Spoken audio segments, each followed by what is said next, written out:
আসসালামু আলাইকুম এভরিওয়ান। আশা করি আপনারা সবাই ভালো আছেন। আলহামদুলিল্লাহ আমি আল্লাহর রহমতে ভালো আছি।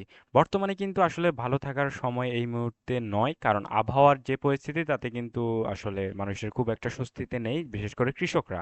এবং বর্তমান সময় কিন্তু ঘূর্ণিঝড় রোমাল নামক যে একটি আতঙ্ক সবার মধ্যে রয়েছে, ঘূর্ণিঝড় রেমাল নামক যে আতঙ্কটা সবার মধ্যে রয়েছে, নতুন একটি নিম্নচাপ নাকি সমুদ্রের সৃষ্টি হয়েছে। এই নিয়ে আসলে কতটা সত্যতা রয়েছে, তবে বিস্তারিত সকল কিছু বলবো, তবে তার আগে আপনাদের আজকের তারিখটা বলে দিই। আজকে হচ্ছে 23 মে 2024, এবং আগামী কয়েকদিনের মধ্যেই কিন্তু ঘূর্ণিঝড় রেমাল তার যে অস্তিত্ব সেটা জানান দিবে, এবং জানান দিয়ে খুব শীঘ্রই বাংলাদেশের উপর আঘাত হানবে। এবং কবে নাগাদ আঘাত হানবে তার একটি প্রবাহ চিত্র আমাদের কাছে এই মুহূর্তে পেয়েছি, এবং সেটাই আপনাদের দেখানোর চেষ্টা করব সরাসরি স্যাটেলাইটের মাধ্যমে।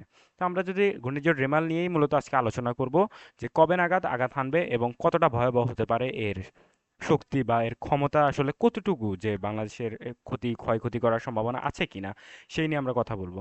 তবে আপনারা দেখতে পাচ্ছেন বঙ্গোপসাগর জুড়েই কিন্তু এই মুহূর্তে বৃষ্টিপাত এবং প্রচণ্ড বজ্র বৃষ্টি লক্ষ্য করা যাচ্ছে, এবং বঙ্গোপসাগর বলতে বাংলাদেশের উপকূলবর্তী এলাকাগুলোতেই এবং ভারতের বেশ কিছু এলাকাতে কিন্তু অলরেডি বজ্র বৃষ্টিপাত হচ্ছে। তো সেই এলাকাগুলো থেকে আসলে বাংলাদেশের দিকে কতটা দ্রুত এই ঘূর্ণিঝড় রেমাল এগিয়ে আসবে এবং কবে নাগাদ সৃষ্টি হবে। এখন ঘূর্ণিঝড়, যেটা সত্য কথা সেটা হচ্ছে এখনো কিন্তু ঘূর্ণিঝড় যে রেমাল, সেটা কিন্তু এখনো সৃষ্টি হয়নি সেরকম ভাবে। এটা এখনো নিম্নচাপের আকার ধারণ করেনি, এটি এখন পর্যন্ত এর অবস্থানটা পরিবর্তন করছে বারবার। কাজেই এ আসলে কোন দিক যাবে সেটা কিন্তু এখনো নিশ্চিতভাবে বলা যাচ্ছে না। কিন্তু এটি যে বাংলাদেশের উপর একটি আঘাত হানবে, অর্থাৎ যদি এটি নিম্নচাপ আকারে এখনই সৃষ্টি হয়ে যায়, সেটা কিন্তু বাংলাদেশের জন্য ভয়াবহ আকার ধারণ করবে। আর যদি সৃষ্টি না হয় সেক্ষেত্রে বাংলাদেশের একটু কম ক্ষতি হবে। বিষয়টা এমন যে অনেকে ভাবছেন হয়তো বা হবে না, আসলে এমনটা কোনো চান্স নেই এই মুহূর্তে। যদিও বা এগুলো সবই আল্লাহর সৃষ্টি, সৃষ্টিকর্তার সৃষ্টি, যে কখন কিভাবে কোন দিকে যায় সেটা কিন্তু বলা যাচ্ছে না। জাস্ট আপনাদের একটা ধারণা দেওয়ার চেষ্টা করছি, এবং ইনশাল্লাহ সঠিক ধারণাটাই দেওয়ার চেষ্টা করব। তো আমরা সরাসরি এবার চলে যাব যে মেইন, যে আমাদের পারপাস বা যে ঘটনা সেখানে চলে যাব। তো আমরা এবার সরাসরি আপনাদের প্রবাহ চিত্রটা একটু দেখানোর চেষ্টা করছি। এখান থেকে আপনারা দেখবেন প্রতি কয়েক ঘন্টা পর পর ঠিক কেমন অবস্থার সৃষ্টি হবে আজকে থেকে। তো এখানে দেখতে পাচ্ছেন মাত্র কিন্তু 6 ঘন্টা, অর্থাৎ আগামীকালকে, সরি 23 তারিখ, 23 তারিখ, অর্থাৎ রোজ হচ্ছে বৃহস্পতিবার। বৃহস্পতিবার ঠিক 9টা নাগাদ কিন্তু এমন একটা সিচুয়েশন তৈরি হবে বঙ্গোপসাগরে, দেখতেই পাচ্ছেন। তারপর যদি আপনাদের দেখায়, 23 তারিখ ঠিক দুপুর 12টা নাগাদ এমন থাকবে। এরপর দেখতে পাচ্ছেন এখানে হচ্ছে সন্ধ্যা 6টা। আগামীকালকে সন্ধ্যা 6টা নাগাদ ঠিক এমন অবস্থা থাকবে বঙ্গোপসাগরে, এবং তখন বেগ থাকবে, বাতাসের বেগ তুলনামূলকভাবে যদি বাংলাদেশের উপকূলবর্তী এবং ঘূর্ণিঝড়ের যে অবস্থান সেটা যদি নিশ্চিতভাবে বলা যায়, যে আগামীকালকে সন্ধ্যা বিকাল নাগাদই কিন্তু, সন্ধ্যা বিকালের মধ্যেই কিন্তু ঘূর্ণিঝড় নিম্নচাপটি সৃষ্টি হবে, এবং সেটা ভয়াবহ, মোটামুটি বেশ ভালো একটা অবস্থান নিয়ে অগ্রসর হবে বাংলাদেশের দিকে। অর্থাৎ ঘূর্ণিঝড়টি সৃষ্টি হওয়ার যে আশঙ্কা করা হচ্ছে সেটা কিন্তু আগামীকালকের মধ্যেই সৃষ্টি হয়ে যাবে, এমনটা একদম নিশ্চিতভাবে বলা যাচ্ছে। তো এরপর যদি আমরা আরেকটু ভালোভাবে দেখানোর চেষ্টা করি যে আগামীকালকে, তারপর যদি দেখেন তাহলে পরদিন অর্থাৎ 24 তারিখ ঠিক এমন অবস্থা থাকবে বঙ্গোপসাগরে, এবং 24 তারিখ বিকাল বিকাল হওয়ার আগ মুহূর্ত পর্যন্ত, তো দুপুরের পরপর বিকাল 3টা নাগাদ যদি আমরা একটু দেখার চেষ্টা করি, তাহলে বিকাল 3টা নাগাদ ঠিক এমন একটি অবস্থার সৃষ্টি করবে ঘূর্ণিঝড় রেমাল। অর্থাৎ সেখানে বাতাসের প্রবাহ যদি আমরা একটু দেখাই, এবার সরাসরি আমরা বাতাসের প্রবাহটা একটু দেখবো যে বাতাসের গতি ঠিক কেমন থাকবে। আগামীকালকে নয়, এটা হচ্ছে 24 তারিখ। 24 তারিখ ঠিক এমন অবস্থান থাকবে, 24 তারিখ দুপুরবেলা বা সন্ধ্যাবেলা ঠিক এমন অবস্থান থাকবে। তখন বাতাসের বেগ থাকবে 16 থেকে 17 কিলোমিটার এর কেন্দ্রে।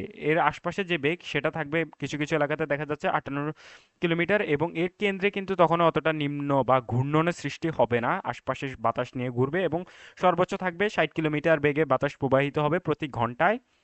24 তারিখ 6টা নাগাদ, সন্ধ্যা 6টা নাগাদ। এরপর যদি আপনাদের আমরা দেখানোর চেষ্টা করি তার পরের দিন, অর্থাৎ 25 তারিখ। 25 তারিখ ঠিক এমন অবস্থা থাকবে ঘূর্ণিঝড়টিতে।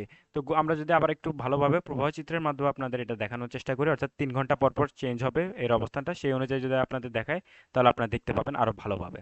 তো দেখতে পাবেন যে আগামী 25 তারিখ নাগাদ এটি কিন্তু ভয়াবহ আকার ধারণ করবে, এবং সেটা কিন্তু তখন ঠিক এমন অবস্থার সৃষ্টি করবে। এখানে দেখতে পাচ্ছেন তখন কিন্তু মোটামুটি আশপাশের প্রত্যেক এলাকাতেই বেগ থাকবে, 60 থেকে 65 কিলোমিটার বেগে বাতাস প্রবাহিত হবে, যা কিন্তু তুলনামূলকভাবে বেশি। তো এবার যদি তারপর যদি আপনাদের আরো একটু দেখানো গভীরভাবে দেখানোর চেষ্টা করি তাহলে আপনারা দেখতে পাবেন যে তারপরেই ঠিক কেমন অবস্থার সৃষ্টি হবে। তো সেই ক্ষেত্রে যদি আপনারা দেখেন তাহলে 26 তারিখ আমাদের সরাসরি চলে যেতে হয় 26 তারিখ। 26 তারিখ নাগাদ আপনারা দেখবেন প্রচণ্ড বেগে প্রায় 132 কিলোমিটার আশপাশে বেগে, যেটা কিন্তু কল্পনার বাহিরে, এবং এই বেগ নিয়ে যদি বাংলাদেশের উপর আঘাত হানে তাহলে কিন্তু সেটা ভয়াবহ আকার ধারণ করবে। এবং উপকূলবর্তী এলাকাগুলোতে কিন্তু আগামী 26 তারিখ সন্ধ্যার মধ্যেই কিন্তু ঘূর্ণিঝড়টি আঘাত হানবে বাংলাদেশের মধ্যে।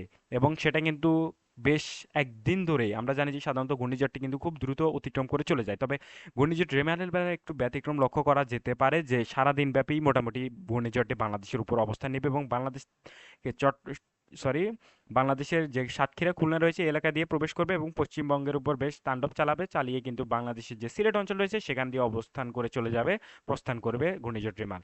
তো আপনারা দেখতে পাবেন 26 তারিখ কিন্তু বঙ্গোপসাগর থাকবে উত্তাল এবং সেখানে কিন্তু সর্বোচ্চ সতর্কতা জারি করা হবে, এমনটাও কিন্তু এই মুহূর্তে নিশ্চিত, একদম টোটালি নিশ্চিতভাবে বলা যাচ্ছে যে ঘূর্ণিঝড় রেমাল হতে চলেছে বাংলাদেশের জন্য একটি স্মরণকালের বিপদ। অর্থাৎ মানুষ সারা জীবন মনে রাখবে এমন একটি বিপদ হতেও হতে পারে, কারণ ঘূর্ণিঝড় আম্পান এবং আয়লার চেয়ে এটা ভয়াবহ আকার ধারণ করার সম্ভাবনা জারি করা হচ্ছে। যেহেতু ঘূর্ণিঝড়টি এখনো সৃষ্টি হয়নি তার আগে যেহেতু এত ধরনের পূর্বাভাস, তাহলে বুঝতেই পারছেন এটি কেমন আকার ধারণ করবে। তো দেখতেই পাচ্ছেন ঘূর্ণিঝড় বাংলাদেশে প্রবেশ করার আগেই কিন্তু বাংলাদেশের আশপাশে বরিশাল, খুলনা, সাতক্ষীরা, চট্টগ্রাম, কক্সবাজার, তারপরে হচ্ছে কলকাতার হলদা, বারাসাত এই এলাকাগুলোতে কিন্তু 23 থেকে 25 কিলোমিটার বেগে বাতাস প্রবাহিত হবে। তো এরপর আমরা সরাসরি যদি বৃষ্টিপাতে আবার চলে যাওয়ার চেষ্টা করি তাহলে আপনারা এখানে বৃষ্টিপাত নিয়ে একটু ভালোভাবে দেখতে পাবেন যে এর আশপাশে ঠিক কতটা পরিমাণ বজ্র বৃষ্টিপাত হবে। তো আমরা এবার বৃষ্টিপাতের একটু ওইদিকে চলে যাই যে ঠিক কেমন হবে। আমরা যেহেতু সরাসরি স্যাটেলাইটের মাধ্যমে দেখানোর চেষ্টা করছি কাজেই আপনারা সঠিক তথ্যটাই পাবেন।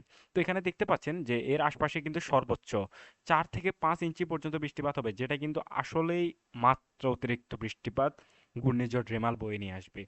এর বাতাসের প্রবাহ কিন্তু অতটা বেশি হবে না, যেটা আমি আবারও বলছি এবং বারবার বলছি যে বাতাসের প্রবাহ কিন্তু খুব একটা বেশি হবে না। তবে কেউ এটা ভাববেন না যে একদম ঠান্ডা শীতল বাতাস প্রবাহিত হবে, বেশ ভালোই বাতাস প্রবাহিত হবে, তবে বাতাসের তুলনায় এর বৃষ্টিপাত এবং বজ্র বৃষ্টিপাত হবে মাত্রা অতিরিক্ত, অর্থাৎ আপনার কল্পনার বাহিরে হবে এর বজ্র বৃষ্টিপাত এবং বৃষ্টিপাত। তো এখানে দেখতে পাচ্ছেন এ আসলে কতটা ভয়াবহ আকার ধারণ করছে।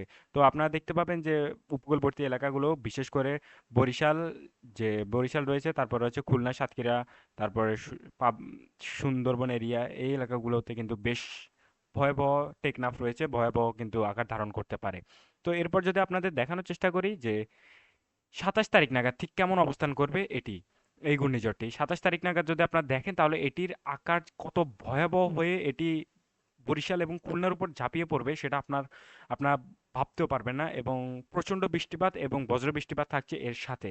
তো অগ্রিম কিন্তু অবশ্যই সতর্কতা জারি করা হচ্ছে বিভিন্ন এলাকাতে, এবং কেউ কিন্তু হালকাভাবে এই ঘূর্ণিঝড়টিকে নেবেন না। তো আপনারা দেখতেই পাচ্ছেন প্রবাহ চিত্রের মাধ্যমে যে এটি কিভাবে বাংলাদেশের উপর প্রবেশ করছে, এবং সেটা প্রবেশ দুয়ার কিন্তু আমরা যদি বলি তাহলে সেটা প্রবেশ দুয়ারটা হবে মূলত আপনার যে বরিশাল রয়েছে, খুলনা রয়েছে এই এলাকার মধ্য দিয়েই বেশ ভালোভাবে এটি প্রবেশ করবে, তবে এর প্রভাব কিন্তু অতটা খাগড়াছড়ি বা রাঙ্গামাটি অঞ্চলে পড়বে না, অর্থাৎ চট্টগ্রামের ওইদিকে অতটা প্রভাব পড়বে না, শুধুমাত্র বরিশাল, খুলনা, নোয়াখালী, ফেনী এই এলাকাগুলোর মধ্য দিয়ে এটি প্রবেশ করবে। এবং এমনটা দেখা যাচ্ছে যে মূলত চট্টগ্রাম সরি কলকাতাবাসী পশ্চিমবঙ্গের জন্য কিন্তু অতটা এটি দুর্ভোগ বয়ে আনবে না যতটা এটি বাংলাদেশের জন্য ভয়াবহ হতে যাচ্ছে। বাংলাদেশের উপরই এর অবস্থানটা আমরা লক্ষ্য করছি বারবার, যে বাংলাদেশের উপরই এর অবস্থান থাকছে, এবং বাংলাদেশের উপর দিয়ে এটি সিলেটের উপর দিয়ে অতিক্রম করার যে একটা প্রবণতা সেটা কিন্তু এই মুহূর্তে লক্ষ্য করা যাচ্ছে।